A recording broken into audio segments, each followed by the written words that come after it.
Alors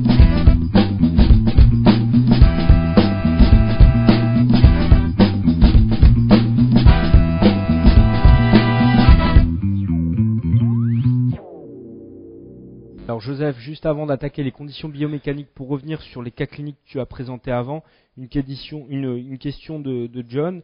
Est-ce qu'il faut mettre plusieurs couches de PRF sur les cas que tu as présentés avant de mucogingival? Est-ce qu'il faut coller plusieurs membranes les unes avec les autres? Alors, je vais répondre à John.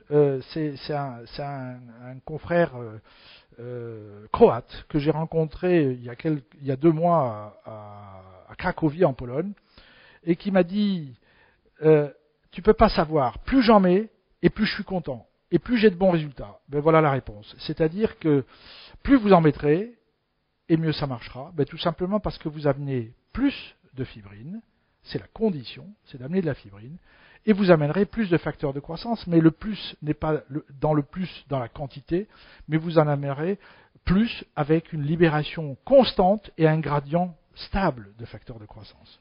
Et puis dernière remarque, John qui dit est-ce qu'on peut utiliser le PRF d'un autre patient? Bien évidemment que c'est strictement interdit et que c'est tout l'intérêt de ce produit. Il est safe parce qu'il est autologue. Voilà, c'est un produit autologue. C'est pas fait pour on n'a aucun intérêt à le passer à un autre patient puisque le patient il vous en donne autant que vous voulez.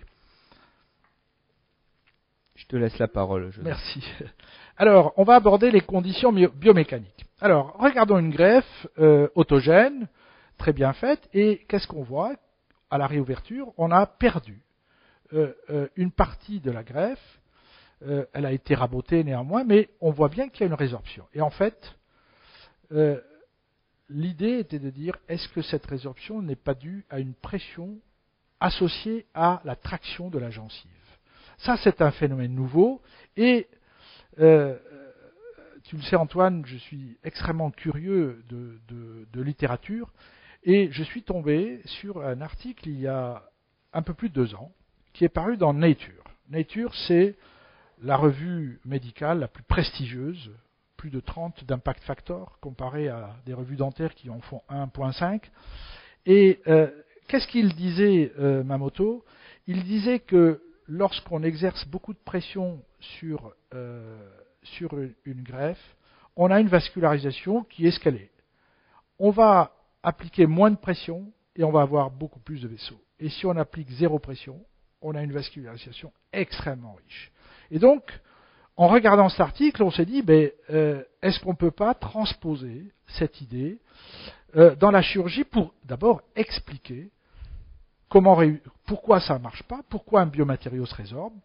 Et comme maintenant j'ai pas mal de connexions dans pas mal de pays, j'ai proposé à mon ami Roland Teroc, qui est maintenant aussi ton ami Antoine, puisqu'on a commencé à travailler ensemble depuis quelques mois, et j'ai proposé à Roland de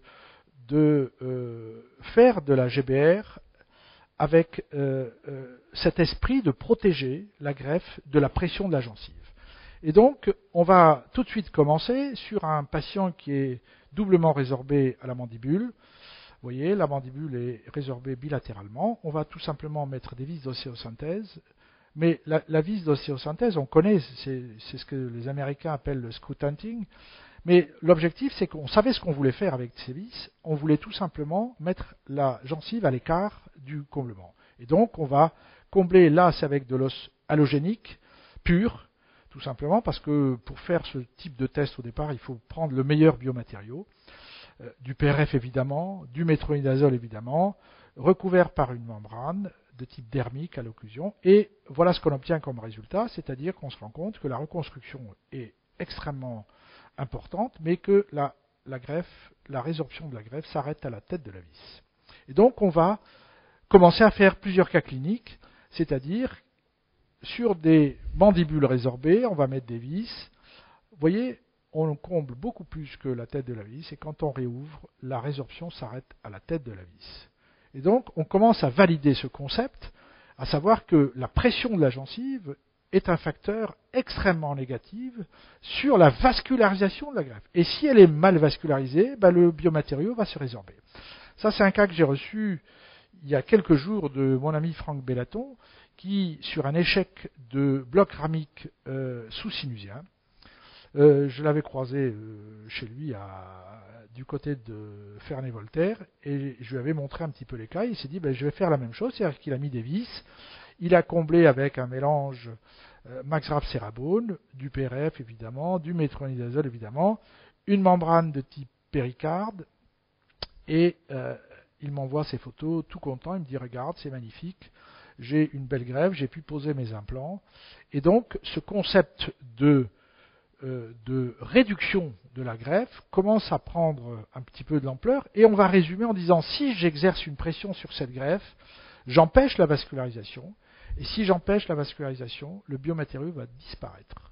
Il n'est pas résorbé, comme j'entends souvent dire, il est phagocyté parce qu'il n'est pas vascularisé, donc c'est un produit mort et en général, l'organisme, lorsqu'il a un produit qui est mort, il le dégage, tout simplement.